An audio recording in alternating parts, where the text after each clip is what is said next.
travail, en quoi l'anglais est important. Le voyage, l'internet et enfin le débat dont je viens de parler tout à l'heure. Si nous prenons l'enfant, le simple fait que l'enfant soit à même de parler l'anglais, ça lui permet de pouvoir comprendre beaucoup de sujets. Beaucoup de sujets comment? L'enfant qui parle, ne disons même pas anglais d'abord, disons n'importe quelle langue étrangère. Ça lui permet d'avoir une mentalité développée. Y, la façon dont la personne appelle personnalité.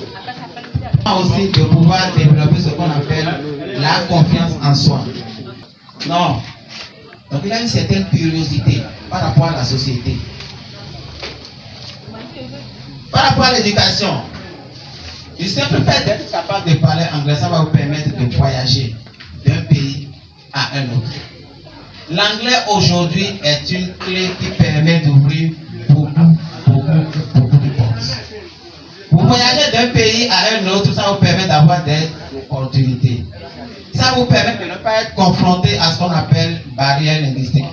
Donc vous avez intérêt à maîtriser l'anglais. Dès maintenant, ce n'est pas encore tard. On va rentrer dans les détails tout à l'heure. Ok, parce qu'on sera au niveau des débats. Donc si tu as n'importe quelle question, comme je vais te le dire. Donc voyage beaucoup, aura à échanger avec la culture des autres. C'est exactement comme si nous restons à Sévékoni, on a comme l'impression que, bon, la vie se limite à Sévékoni. On va vous enlever de Sévékoni, on va vous envoyer peut-être à Porto, peut-être à Parakou. Vous allez voir que carrément les réalités ne sont pas les mêmes. Mais celui qui a l'habitude de parler, qui a l'habitude de voyager, il saura que le brassage culturel est très important dans la vie. C'est une langue vivante, ce n'est pas une bête d'esprit. En dehors de cela, j'ai eu à le dire. Vous allez sur la toile aujourd'hui, je vais parler de l'internet. Vous tapez une thématique en anglais, tapez la même thématique en français. Les meilleurs documents scientifiques sont en anglais.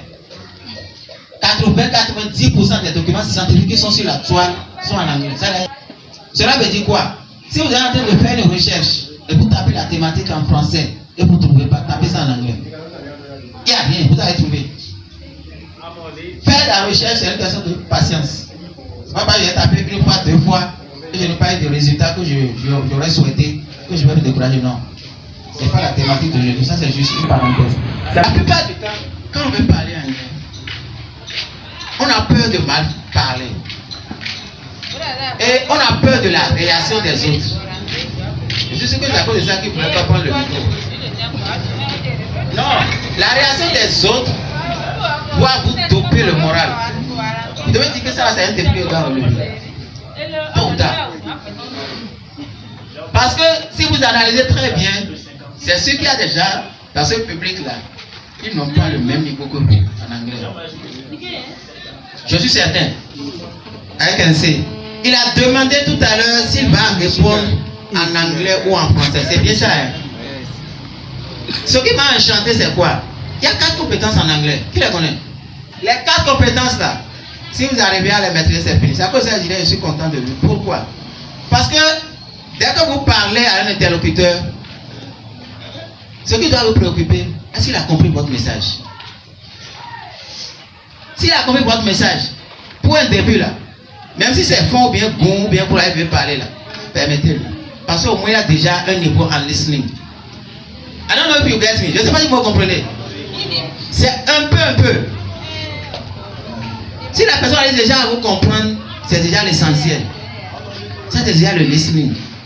Maintenant le speaking, on va travailler là-dessus. Une chose est de connaître un mot en anglais et une autre chose est de savoir le prononcer correctement. Elle a posé une question pertinente. Quelle est la durée? Ok? Pour parvenir à parler correctement l'anglais. Il n'y a pas de durée. Non. Il n'y a pas de durée. Quand les gens viennent me voir pour dire je vais parler anglais en 1 mois, je vais parler anglais en 2 mois, je vais parler en 3 mois, je dis ça là, je ne vais pas te mentir. En 3 mois, est-ce que c'est possible? Non.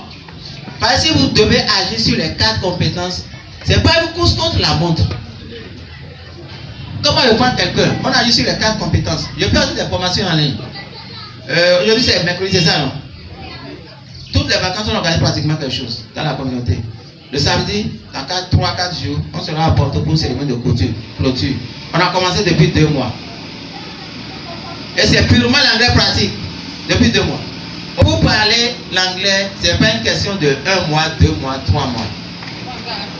Non, si les gens vont suivre des étapes et vous serez confrontés à votre réalité après. D'accord? Vous définissez d'abord vos objectifs. Moi, je vous demande d'abord pourquoi vous voulez parler anglais. Quelles sont vos attentes? Et c'est comme ça qu'on commence par aller un peu. Entre vous, vous devez essayer de créer un environnement pour être capable de parler anglais. Vous n'allez pas vouloir parler anglais par exemple et aller rester dans un coin pour dire je vais me mettre à bûcher. Ou bien je vais télécharger une application. Je vais bûcher. Non, c'est pas possible. On ne bûche pas. Dès que vous apprenez un mot, utilisez-le. Utilisez votre mot. C'est ça qui va vous aider. Ce n'est pas des choses à mémoriser. Mais vous devez développer une aptitude pour pouvoir vous permettre de pouvoir vous rappeler chaque fois. Ça, c'est un. Deuxièmement, il ne faut jamais avoir honte de faire des fautes en anglais. Il ne faut jamais avoir honte de faire des fautes. Plus vous allez faire des fautes, plus les gens vont vous corriger. Et plus les gens vont vous corriger, plus vous irez de l'avant. Et plus vous irez de l'avant, à un moment donné, les gens vont dire, mais lui, il est resté ici. Comment se fait-il qu'il arrive à parler anglais couramment comme ça? C'est juste parce que vous avez eu à surmonter mentalement, ok? Et du point de vue environnemental aussi, vous avez eu à prendre des défis, à surmonter des défis. Donc, c'est à vous de définir. Il ne faut pas avoir peur. La langue anglaise, ce n'est pas notre langue maternelle. Ne vous souciez pas de la grammaire. Non. I go eat. Je vais manger. C'est ça on dit non. Je vais manger. Quand on va traduire mot pour mot, c'est ça non? Vous dites déjà I go eat, on vous comprend. Mais la meilleure façon, the correct way to say exactly the same thing, we will let you know.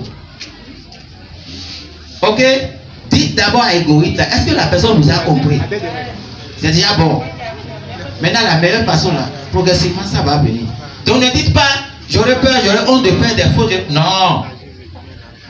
Connaissez d'abord le vocabulaire. Je, vous avez déjà dit aïe. Faire, vous avez déjà dit go. Manger, vous avez déjà dit eat. C'est déjà bon. Le reste là, la grammaire là, ça vient après. Il faut rester dans un réseau. Et essayer d'avoir des rencontres. Vous avez la chance aujourd'hui, on a la technologie, on a l'outil internet. Vous pouvez créer des forats vous-même. Vous définissez peut-être 1, 2, 3 fois, 3 séances par semaine. Ça peut être 1 heure. Ne dites pas que vous allez faire des séances de longue durée. Faites d'apprendre à parler une autre langue. Ça nous amène à nous intéresser à la culture de l'autre. Ça nous amène à faire des découvertes. Et plus on fait des découvertes, plus ça renforce notre mental. Et le simple fait de faire de temps, ça n'est pas un moment de découverte, ça permet de vieillir tardivement, d'être toujours en bonne santé. Ça, c'est carrément une autre thématique. Ok? Si vous apprenez une autre langue, ça vous permet de savoir, mais ces gens-là, comment ils se comportent, comment ils s'habillent, comment ils mangent, comment. Est-ce qu'un jour, je peux me rendre dans ce milieu? Le simple fait déjà de commencer par projeter cela, ça vous donne le moral d'aller loin. Mais si c'est l'anglais, c'est une langue qui permet de se taquiner. You must tease. To tease, c'est se taquiner. On se taquine beaucoup. Oui, et c'est en se taquinant qu'on apprend. Le samedi, ce qu'on me fait, vous allez voir des sketchs, vous allez voir des patati patata en anglais. Mais on se taquine. Et celui qui veut apprendre à l'autre, ou bien celui qui veut apprendre aussi, vous ne vous montrez pas comme ça, non. You must get the same level. Learners and teachers. C'est toutes les vacances dans le cadre des activités. Toutes les vacances. En anglais, bien sûr. Formation en anglais. Donc, c'est à vous-même de créer votre environnement. Si vous cherchez, vous allez trouver. Quelqu'un qui a fait le secondaire, peut-être en cas de première ou bien terminale, celui-là doit savoir how are you going to sit down. Vous créez déjà votre propre environnement. Et maintenant, vous commencez par aller vous documenter. Je vais encore le répéter. Vous ne vous documentez pas pour bûcher les choses. Non. Vous bûchez, vous allez oublier. Et quelqu'un ne va pas venir vous demander, par exemple, je ne sais même pas. On va dire, speak, ça veut dire quoi? Speak. Non. Quel contexte? Sinon, vous allez lui donner une signification qui risque de bicher et il va utiliser dans un autre contexte et être carrément à l'ensuite. Donc, la vie est une école. Nous allons continuer d'apprendre. Ne pensez pas que ces personnes ne vont connaître tout. Non, ça c'est faux. Il y a des mots qu'on rencontre. Et tu vas dire, ah, ça là vraiment, c'est autre chose. Et vous cherchez. Il faut avoir un dictionnaire électronique sur votre téléphone. Donc, le jargon pour être terre à terre, le jargon médical. Je veux dire par exemple un patient. Je peux dire par exemple une maladie. Je veux dire thermomètre. Je veux dire hernie. Je veux dire appendicite. Je veux dire péritonite. Je veux dire laboratoire, radiologie, ordonnance. Tout ça là. C'est déjà le jargon médical que vous devez maîtriser.